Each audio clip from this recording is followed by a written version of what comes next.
وہ عقیدہ ہے جو ایک مسلمان اور کافر کے درمیان فرق کرتا ہے۔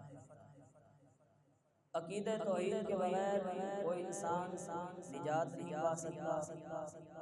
اگر عقیدہ توحید پر ایمان نہیں ہے تو اس کا ٹھکانہ ہمیشہ کے لیے جہنم ہوگا، اور اگر کوئی عقیدہ توحید پر ایمان رکھتا ہے تو بالآخر اللہ رب العزت اسے جنت عطا فرمائے۔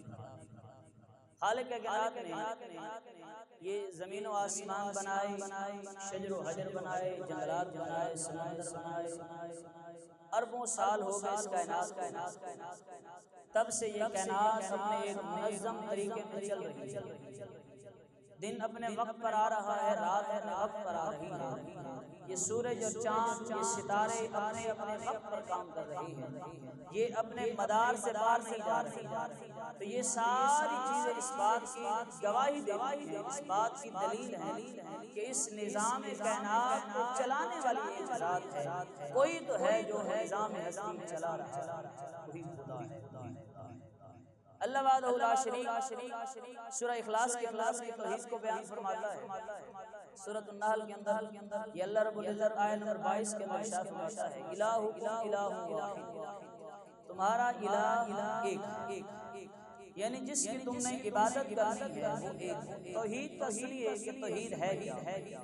التوحید اعتقاد انہ، کہ اعتقاد اس بات کا یقین رکھنا کہ اللہ رب العزت واحد ہے، یکتا ہے، اکیلا ہے، اپنی ذات میں، اپنی صفات میں، اپنے افعال میں۔ اس کی ذات میں کوئی شریک نہیں، وہ اکیلا ہے۔ اس کی ذات میں، اس کے افعال میں کوئی نہیں شریک، وہ اکیلا ہے۔ اس کے افعال میں اس کا کوئی شریک نہیں، وہ اکیلا ہے۔ نہ اس کا کوئی شریک ہے اور نہ ہی اس کا کوئی مثل ہے۔ یہ ہے توحید، یعنی اس بات پر یقین رکھنا کہ جیسی ذات اللہ وحدہ لا شریک ہے ایسی ذات کسی کی نہیں۔ اللہ وحدہ لا شریک اپنی ذات میں اکیلا، اور اللہ رب العزت کے لیے الوہیت کے لیے ایک معیار ہے کہ اللہ وحدہ لا شریک واجب الوجود ہے، اور وہی اکیلا مستحق عبادت۔ اب یہ تھوڑی سی مشکل الفاظ ہے۔ واجب الوجود کس کو کہتے ہیں؟ اللہ رب العزت کی ذات واجب الوجود ہے۔ اب واجب الوجود اس ذات کو کہتے ہیں جو ہمیشہ سے ہو اور ہمیشہ رہے گی، جو ہمیشہ سے ہو اور ہمیشہ رہے گی، اور وہ ذات صرف اللہ رب العزت کے ساتھ۔ باقی پوری کائنات کا ایک انتہا بھی ہے، ایک ابتدا بھی ہے۔ اللہ رب العزت کی نہ ابتدا ہے نہ انتہا ہے۔ اللہ رب العزت کب سے ہے، کہاں تک ہے، کیسے ہے، یہ سارے سوالات انسان کی سوچ سے ماورا ہیں۔ اللہ واجب الوجود ہے، وہ ہمیشہ سے ہے اور ہمیشہ رہے گا۔ اس کے علاوہ کل کائنات کی ایک ابتدا بھی ہے اور ایک انتہا بھی ہے۔ اب ہر انسان پیدا ہوتا ہے، اس کی ابتدا ہوتی ہے اور پھر اس کی ایک انتہا ہو جاتی ہے۔ تو اللہ رب العزت واجب الوجود، کوئی اگر کسی بھی ذات اس معنی میں کہے کہ کوئی بھی ذات، کوئی نبی، کوئی ولی وہ واجب الوجود ہے تو وہ فوراً دائرہ اسلام سے خارج ہے۔ کسی بھی ذات وہ یہ سمجھے کہ جیسے اللہ واجب الوجود ہے، جیسے اللہ رب العزت ہمیشہ سے ہے اور ہمیشہ رہے گا، ایسے کسی بھی ذات کو سمجھے، چاہے وہ مشرکین بتوں کو سمجھے یا مجوسی آگ کو سمجھے یا کوئی مسلمان کسی نبی کو، کسی ولی کو سمجھے، جب وہ کسی ہستی کو واجب الوجود سمجھے تو دائرہ اسلام سے خارج ہے۔ اب اس کا توحید کا اپوزٹ شرک، توحید کا مخالف شرک کیا ہے؟ شرک اللہ رب العزت کی ذات میں، جیسے میں نے شروع میں رکھا کہ اللہ کی ذات میں، اللہ کی صفات میں اور اللہ رب العزت کے افعال میں کسی کو واجب الوجود سمجھتے ہوئے یا مستحق عبادت سمجھتے ہوئے جب وہ کسی بھی ذات کو اللہ کا شریک ٹھہرائے گا،